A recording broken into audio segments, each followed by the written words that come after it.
এই শোনো, কালকে আমি রুটি দিয়ে চিংড়ি মাছ খেয়েছিলাম। খেলে না আমার পেটে কেমন হচ্ছিল, বলে আমি পায়খানায় বসেছি, একটুও হাগা হয়নি। শোনা গো আমার, আমি আর 4টে দিন না হাগে এভাবেই কাটাচ্ছি। বলো কি তুমি সত্যি বলছো? পেটের মধ্যে কেমন হচ্ছে। খুব কষ্ট যে বলো। তো তোমরা বলো তো আমি কি খেলে আমার হাগাটা কমপ্লিট হবে? জানি না আমি মা গো। পেটে যেন খুব সমস্যা হচ্ছে, तू पौन मारागा। আমি বুঝতে পারছি না।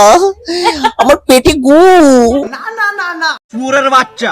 আমার পেটে গু ভর্তি, আমার হাগা একটুও হয় না, শোরের বাচ্চা, কুত্তার বাচ্চা। একটুও হাগা হয় না আমার। আমি বুঝতে পারছি না, আমার পেটে শুধু গু, রুটি খেয়ে খেয়ে পেটের মধ্যে শুধু গু। নানির পুটকিতে হরলিক্স।